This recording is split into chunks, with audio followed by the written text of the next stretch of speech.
Yasin.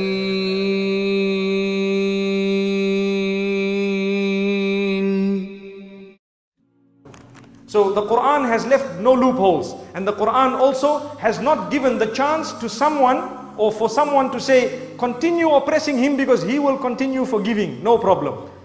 Do you know there is a story where there were three very pious people in the masjid, and there was one youngster. So the youngster was told, you know, those people are very pious. The one in the left is still young. The one in the middle is more pious than him, and the one in the right is extremely pious. So he said, how can I know the difference between he who is pious and he who is not pious? So the youngster was told, well, they concentrate a lot. So he said, all right, let me see. He went to the first one, Salamu alaikum. No response. He was involved, this man was involved in his dhikr and recitation of the Quran, no response. So this youngster decided to give him one clap on his face. So the poor pious person got one clap on his face, and as though nothing had happened, he continued reciting.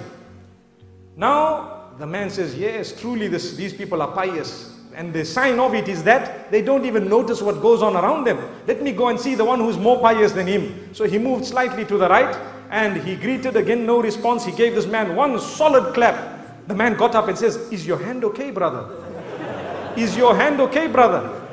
So this man was shocked to say, he is not conscious of what happened to him, but he is conscious of the pain that came on my hand. Allahu Akbar. Look at how pious he is.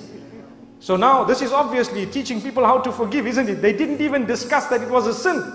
So now this youngster is thinking to himself, whoa, that man on the right must be the most pious. Let's see what he does.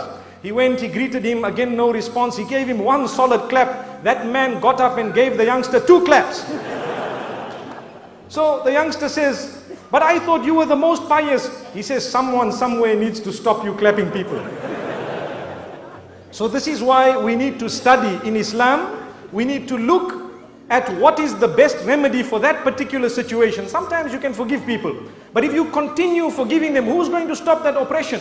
This is why the hadith says that if you do not stop an oppressor from oppressing others, then chaos will overtake the whole community, and then you will make dua to Allah subhanahu wa ta'ala and He won't respond, because you will be collectively guilty of having allowed an oppressor to keep on oppressing or keeping on oppressing the rest of the people. So it's important that we balance it as we have been taught. May Allah subhanahu wa ta'ala grant that to us.